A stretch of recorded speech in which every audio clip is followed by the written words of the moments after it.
नमस्कार मित्रांनो, नुकतीच 2024 महाराष्ट्र विधानसभेची निवडणूक झाली आहे. या विधानसभा निवडणुकीमध्ये काही उमेदवार जास्त मताधिक्याने तर काही उमेदवार अतिशय कमी मतांनी विजयी झालेले आहेत. तर मित्रांनो 2024च्या महाराष्ट्र विधानसभेमध्ये सर्वात कमी मतांनी विजयी झालेले आमदार कोणते आहेत? त्याबाबतची माहिती या व्हिडिओच्या माध्यमातून आपण जाणून घेणार आहोत. मित्रांनो व्हिडिओ सुरू करण्याअगोदर तुम्ही जर चॅनलवर नवीन असाल तर चॅनलला सबस्क्राईब आणि व्हिडिओला एक लाईक नक्की करा. चला व्हिडिओला सुरुवात करूया. नंबर 10 हारून खान. महाराष्ट्रात विधानसभेमध्ये सर्वात कमी मतांनी निवडून आलेल्या आमदारांच्या यादीत हारून खान यांचा 10वा नंबर लागतो. जे उद्धव ठाकरे यांच्या शिवसेना पक्षाचे उमेदवार आहेत. या पक्षातर्फे ते वर्सोवा विधानसभा मतदारसंघातून निवडून आलेले आहेत. ज्यांना एकूण 65,396 इतके मतदान झाले आहे. त्यापैकी ते फक्त त्यांच्या प्रतिस्पर्धीशी फक्त 1600 मतांनी विजयी झालेले आहेत. नंबर 9 काशीनाथ दाते. विधानसभेमध्ये सर्वात कमी मतांनी निवडून येणाऱ्या यादीमध्ये काशीनाथ दाते यांचा 9वा नंबर लागतो. जे राष्ट्रवादी काँग्रेस पार्टीचे अजित पवार गटाचे उमेदवार आहेत. या पक्षाच्या तिकिटावर ते पारनेर विधानसभा मतदारसंघातून निवडून आलेले आहेत. त्यांना एकूण 1,13,630 इतके मतदान झाले आहे. त्यापैकी ते त्यांच्या प्रतिस्पर्धीशी फक्त 1526 मतांनी विजयी झालेले आहेत. नंबर 8 दिलीप वळसे पाटील. जे राष्ट्रवादी काँग्रेस पक्ष अजित पवार पक्षातर्फे आंबेगाव विधानसभा मतदारसंघातून निवडून आलेले आहेत. महाराष्ट्र विधानसभेमध्ये सर्वात कमी मतांनी निवडून येणाऱ्या आमदारांच्या यादीमध्ये श्री दिलीप वळसे पाटील यांचा 8वा नंबर लागतो. ज्यांना एकूण 1,06,888 इतके मतदान झालेले आहे. जे त्यांच्या प्रतिस्पर्धीशी फक्त 1530 मतांनी विजयी झालेले आहेत. नंबर 7 तानाजी सावंत. जे शिवसेना शिंदे गटातर्फे भूम परांडा या विधानसभा मतदारसंघातून निवडून आलेले आहेत. सर्वाधिक कमी मतांनी निवडून येणाऱ्या आमदारांच्या यादीमध्ये श्री तानाजी सावंत यांचा 7वा नंबर लागतो. ज्यांना एकूण मतदान 1,03,254 इतके झालेले आहे. त्यापैकी ते त्यांच्या प्रतिस्पर्धीशी फक्त 1509 मतांनी विजयी झालेले आहेत.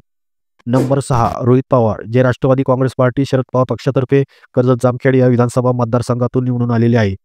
सर्वात कमी मतांनी निवडून येणाऱ्या आमदारांच्या यादीमध्ये रोहित पवार यांचा 6वा नंबर लागतो. ज्यांना एकूण 1,27,676 इतके मतदान झालेले आहे. त्यापैकी ते त्यांच्या प्रतिस्पर्धीशी फक्त 1243 मतांनी विजयी झालेले आहेत. नंबर 5 शिरीष नाईक. सर्वाधिक कमी मतांनी निवडून येणाऱ्या आमदारांच्या यादीमध्ये शिरीष नाईक यांचा नंबर 5वा लागतो. जे काँग्रेस पक्षातर्फे नवापूर विधानसभा मतदारसंघातून निवडून आलेले आहेत. ज्यांना एकूण 87,166 इतके मतदान झालेले आहे.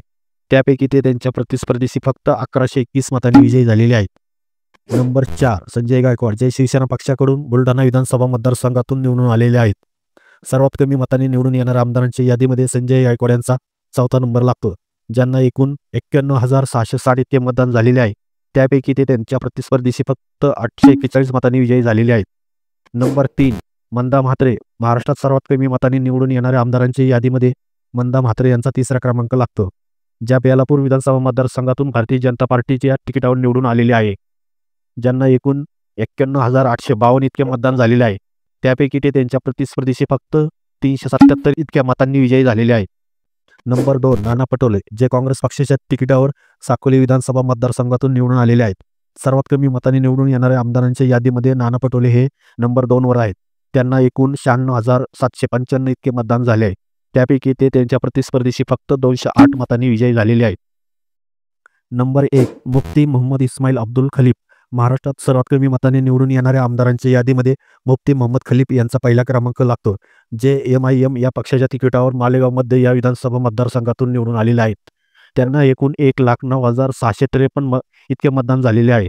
त्यापैकी ते त्यांच्या प्रतिस्पर्धीशी फक्त 165 मतांनी विजयी झालेले आहेत.